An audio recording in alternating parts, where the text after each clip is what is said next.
Hello everyone, welcome to our channel morning star. आज है 8 सितंबर और हम लोग फूल पत्ती वाली क्लास का रिवीजन करेंगे। आज की क्लास में हम लोग 10 महत्वपूर्ण प्रश्नों का रिवीजन करेंगे जो कुमार गौरव सर द्वारा कराए जाते हैं। इसके साथ में ही आप लोग इसकी पीडीएफ जो है हमारे टेलीग्राम चैनल से डाउनलोड कर सकते हैं, जिसका लिंक आप लोगों को वीडियो के डिस्क्रिप्शन में मिल जाएगा। तो शुरू करते हैं। हम लोगों का पहला क्वेश्चन है, हाल ही में चंद्र मिशन मून स्नाइपर को किसने सफलतापूर्वक लॉन्च किया है? तो जो चंद्र मिशन मून स्नाइपर है उसे जो है जापान ने लॉन्च किया है। तो याद रखेंगे 7 सितंबर 2023 को जापान ने इसे लॉन्च किया है।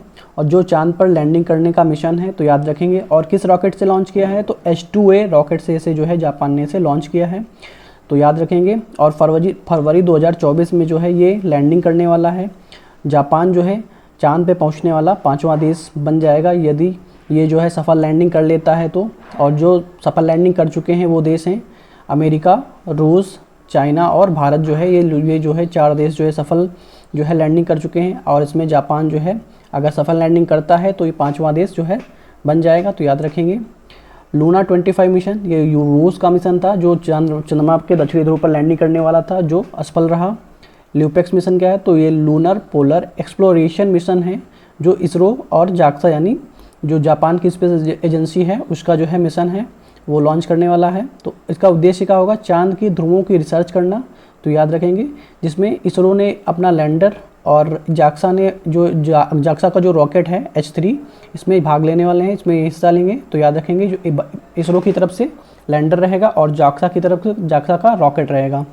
तो याद रखेंगे। नेक्स्ट क्वेश्चन हम लोगों का, हाल ही में भारतीय वायुसेना की पश्चिमी कमान में कौन सा मेगा प्रशिक्षण अभ्यास प्रारंभ किया गया है? तो याद रखेंगे, जो भारतीय वायुसेना है उसकी पश्चिमी कमान ने मेगा प्रशिक्षण अभ्यास जो है प्रारंभ किया है। तो उस अभ्यास का नाम है त्रिशूल अभ्यास। ठीक है, तो याद रखेंगे त्रिशूल अभ्यास ये एक वार्षिक अभ्यास है जो अभी स्थगित किया गया है। क्यों स्थगित किया गया है? क्योंकि जो G20 समिट चल रही है 9 से 10 सितंबर तक में जो G20 समिट होने वाली है, इसलिए ये स्थगित कर दिया गया है। इसका आयोजन कहाँ पे होने वाला था? तो इसका आयोजन जो है भारत चीन की सीमा पे और भारत पाकिस्तान की सीमा पे इसका जो है आयोजन होने वाला था। तो जो भारत पाकिस्तान की जो सीमा है वो लेह राजस्थान में होने वाला था। तो याद रखेंगे। आगे देखते हैं साइक्लोन। तो साइक्लोन अभ्यास किसके मध्य होता है? भारत और इजिप्ट के मध्य में होता है। ऑसेंडेक्स इंडिया और ऑस्ट्रेलिया के बीच में होता है। संप्रीति अभ्यास भारत और बांग्लादेश के बीच में होता है। मित्र शक्ति अभ्यास भारत और श्रीलंका के बीच में होता है। और जो स्लीनेक्स अभ्यास है वो भारत और श्रीलंका के बीच में होता है। तो याद रखेंगे। मालाबार अभ्यास जो है किसके मध्य होता है? तो क्वाड कंट्री जो होते हैं उनके मध्य में मालाबार अभ्यास होता है। तो क्वाड में कौन से देश आते हैं? तो भारत, जापान, ऑस्ट्रेलिया और USA जो है मालाबार अभ्यास में भाग लेते हैं। और जो क्वाड कंट्री कौन है? तो वो हैं इंडिया, जापान, ऑस्ट्रेलिया और USA जो है क्वाड कंट्री में भी आते हैं। ऑस्ट्रेलिया में जो है ये मालाबार अभ्यास का पहली बार आयोजन होने वाला है। तो याद रखेंगे। एयर डिफेंडर अभ्यास जो है ये किसके मध्य होता है? तो नाटो जो कंट्रीज होते हैं उनके बीच में एयर डिफेंडर अभ्यास होता है। सिम्बेक्स अभ्यास भारत और सिंगापुर के मध्य में होता है। इक्वेरिन और एकता अभ्यास भारत और मालदीव के बीच में होता है। तो सारी बातें याद रखेंगे। नेक्स्ट क्वेश्चन हम लोगों का, हाल ही में किस देश की सर्वोच्च न्यायालय ने गर्भपात को अपराध को श्रेणी से बाहर किया है? तो जो सुप्रीम कोर्ट ने जो है गर्भपात के अपराध को श्रेणी से बाहर कर दिया है वो मैक्सिको की जो गवर्नमेंट है उसने जो है गर्भपात को अपराध की श्रेणी से बाहर कर दिया है। और ग्रीन वेब की क्या होता है? तो ग्रीन वेब जो है जो गर्भपात को अपराध की श्रेणी से बाहर कर देते हैं, जो भी देश जो है गर्भपात को अपराध की श्रेणी से बाहर किए हैं वो उन्हें जो है ग्रीन वेब बोलते हैं। और जिसमें शामिल कौन कौन से हो गए? तो अर्जेंटीना, कोलकाता और मैक्सिको जो है इसमें शामिल हैं। तो याद रखेंगे। और मैक्सिको जो है अभी जो है इस श्रेणी से अपराध की श्रेणी से इसे बाहर कर दिया है। तो याद रखेंगे। नेक्स्ट क्वेश्चन हम लोगों का, प्रतिवर्ष अंतर्राष्ट्रीय साक्षरता दिवस कब मनाया जाता है? तो अंतर्राष्ट्रीय साक्षरता दिवस जो है 8 सितंबर को मनाया जाता है। और इसे सेलिब्रेट कौन करता है? तो यूनेस्को इसे सेलिब्रेट करता है। यूनेस्को का हेडक्वार्टर कहाँ पे? तो पेरिस, फ्रांस में यूनेस्को का हेडक्वार्टर है।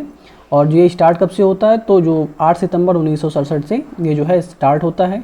इस बार की थीम क्या है? Promoting literacy for a world in transition जो है इस बार की थीम है। तो याद रखेंगे। Promoting literacy for a world in transition जो है इसकी थीम है। SDG क्या है? सस्टेनेबल डेवलपमेंट गोल जो है 2015 से 2030 तक रहने वाला है, जिसमें 17 गोल जो है इसमें दिए हुए हैं। तो याद रखेंगे। नेक्स्ट क्वेश्चन है हम लोगों का, हाल ही में भारत का पहला UPI ATM किसने लॉन्च किया है? तो UPI ATM जो है हिताची पेमेंट सर्विसेज जो जापान की है, तो याद रखेंगे जो जापान की हिताची पेमेंट सर्विस है उसने जो है यूपीआई एटीएम जो है लॉन्च किया है। तो याद रखेंगे किसके सहयोग से ये लॉन्च किया है, तो एनपीसीआई के जो सहयोग से जो है हिताची पेमेंट सर्विस जो जापान की उसने जो है ये जो है लॉन्च किया है। तो याद रखेंगे तो किसके सहयोग से, एनपीसीआई के सहयोग से जो है लॉन्च किया है। भारत ने इसमें पहली बार जो है ग्लोबल फिनटेक जो समिट है वो कहाँ पे हुई है, तो जो है मुंबई में जो है ग्लोबल फिनटेक समिट जो है हुई है, याद रखेंगे, और ये पहली बार हुई है, तो याद रखेंगे। और जो ये पहला यूपीआई एटीएम है जिसमें जो है ना तो डेबिट कार्ड की ज़रूरत पड़ेगी ना ही क्रेडिट कार्ड की ज़रूरत पड़ेगी, आप वहाँ पे क्यूआर कोड दिया होगा जिसे आप स्कैन करके उसमें से पैसे विड्रॉ कर सकते हैं। तो याद रखेंगे ये जो है वाइट लेवल एटीएम है, तो याद रखेंगे। नेक्स्ट क्वेश्चन हम लोगों का, भारतीय वायुसेना और drone federation of India Bharat drone शक्ति 2023 का आयोजन कहाँ करेंगे, तो जो भारत ड्रोन शक्ति 2023 है इसका जो आयोजन है कहाँ पे होने वाला है, तो हिंडन एयरबेस जो जिला गाजियाबाद में है वहाँ पे इसका आयोजन होने वाला है। तो याद रखेंगे हिंडन एयरबेस गाजियाबाद में। आयोजन कब से कब तक होगा, तो 25 से 26 सितंबर को इसका जो है आयोजन होने वाला है। और ये ड्रोन इकोसिस्टम में ये जो भारत जो ड्रोन शक्ति है अभ्यास, ये जो है ड्रोन इकोसिस्टम से संबंधित है, जिसमें निगरानी ड्रोन होगा, लॉजिस्टिक ड्रोन होगा और अटैक ड्रोन होगा इसमें शामिल होगा। इसका जो उद्देश्य रहेगा ये निगरानी ड्रोन को बनाना होगा, लॉजिस्टिक ड्रोन और अटैक ड्रोन को बनाना इसका उद्देश्य होगा। तो याद रखेंगे ग्रीन बॉन्ड जारी करने वाला जो पहला शहर है वो कौन सा है, तो वो है गाजियाबाद। और जो ग्रीन बॉन्ड जारी करने वाला दूसरे नंबर का शहर है वो है इंदौर। तो याद रखेंगे गाजियाबाद पहले नंबर का है और इंदौर दूसरे नंबर का शहर है। तो याद रखेंगे सारी बातें। नेक्स्ट क्वेश्चन है, हाल ही में UIDAI ने ग्लोबल फिनटेक फेस्ट 2023 का आयोजन कहाँ किया है, तो जो UIDAI का ग्लोबल फिनटेक फेस्ट है 2023 का, उसका आयोजन जो है मुंबई में 5 से 7 सितंबर को हुआ है। तो याद रखेंगे। और जो UIDAI है ये किस अधिनियम के तहत आया है, तो 2016 अधिनियम के तहत आया है। जो आधार कार्ड जारी करता है तो वो कौन जारी करता है, तो UIDAI जो है जारी करता है। तो याद रखेंगे। आगे देखते हैं कुछ महत्वपूर्ण केस के बारे में देखते हैं। तो जो विशाखा गाइडलाइंस केस है वो किसके लिए है, तो जो वर्किंग प्लेस महिलाएं हैं उनका यौन शोषण को रोकना जो है विशाखा गाइडलाइंस का ये केस था। परमानंद कटारा केस, तो ये चिकित्सा अधिकारी से संबंधित केस था। पुट्टा स्वामी केस, तो ये जो निजता का अधिकार जो फंडामेंटल राइट में दिया हुआ है, तो ये पुट्टा स्वामी केस था। नवतेज कौर केस कौन सा था, तो ये समलैंगिकता अपराध नहीं है, तो ये इसका ये जो है केस था। केशवानंद भारती केस, तो ये जो है 24 अप्रैल 1973 को ये प्रस्तावना संविधान का अंग है, तो ये कौन सा केस था, तो यानी ये केशवानंद भारती केस था, यानी प्रस्तावना जो है संविधान का अंग है, ये केशवानंद भारती केस में बताया गया है। मिनर्वा मिल्स केस, तो ये 1980 में फंडामेंटल राइट और DPSP जो है एक दूसरे के पूरक हैं, तो इस बारे में ये मिनर्वा मिल्स केस था। तो याद रखेंगे। इंदिरा साहनी केस, तो ये किससे संबंधित था, तो ये आरक्षण सीमा से संबंधित था, जिसमें 50% से अधिक जो है आरक्षण नहीं प्रदान किया जाएगा। तो याद रखेंगे। हाल ही में प्लैटिनम रेटिंग के साथ IGBC का ग्रीन रेलवे स्टेशन प्रमाणन प्राप्त करने वाला विजयवाड़ा रेलवे स्टेशन कहाँ स्थित है, तो जो प्लैटिनम रेटिंग के साथ जो है IGBC ग्रीन रेलवे स्टेशन प्रमाणन प्राप्त करने वाला विजयवाड़ा जो रेलवे स्टेशन वो कहाँ स्थित है, तो ये आंध्र प्रदेश में स्थित है। तो याद रखेंगे जो विजयवाड़ा रेलवे स्टेशन आंध्र प्रदेश में स्थित है। और जो आंध्र प्रदेश है वो भाषाई आधार पर पहला राज्य कब बना है, तो 1953 में बना है। और जो भाषाई आधार पर पहला राज्य है वो है आंध्र प्रदेश। और जो इसे आंध्र प्रदेश से तेलंगाना कब अलग होता है, तो 2 जून 2014 को जो है तेलंगाना जो है आंध्र प्रदेश से अलग हो जाता है और ये 29वां राज्य बनता है। तो याद रखेंगे। और जो पहला ग्रीन रेलवे स्टेशन जिसे प्रमाणन प्राप्त हुआ है तो वो सिकंदराबाद है तेलंगाना का। तो याद रखेंगे। नेक्स्ट क्वेश्चन हम लोगों का, हाल ही में कोरिया में आयोजित एशियाई टेबल टेनिस प्रतियोगिता में भारतीय पुरुष टीम ने कौन सा पदक जीता है, तो जो अभी हाल ही में दक्षिण कोरिया में आयोजित एशियाई टेबल टेनिस प्रतियोगिता में भारतीय पुरुष टीम ने कहाँ से पदक जो है प्राप्त किया है, तो याद रखेंगे कहाँ से पदक प्राप्त किया, जिसका आयोजन जो है प्योंगयांग दक्षिण कोरिया में इसका आयोजन हुआ है। भारत ने इसमें ब्रॉन्ज मेडल प्राप्त किया है। और इसमें किस किस प्लेयर ने जो है इसमें शामिल थे, तो शरद कमल, साथियान गणेशन और हरमीन जो है इन्होंने ब्रॉन्ज मेडल प्राप्त किया है। तो याद रखेंगे शरद कमल, साथियान गणेशन और हरमीन। आगे देखते हैं कुछ महत्वपूर्ण बैडमिंटन जो चैंपियनशिप हुई हैं उसमें कौन विजेता रहे हैं। तो जो कोरिया ओपन बैडमिंटन चैंपियनशिप हुई है उसमें सात्विक चिराग की जोड़ी जो है विजेता रही है। कनाडा ओपन में लक्ष्य सेन विजेता रहे हैं। ओरियंस ओपन में प्रियांशु राजावत रहे हैं विजेता।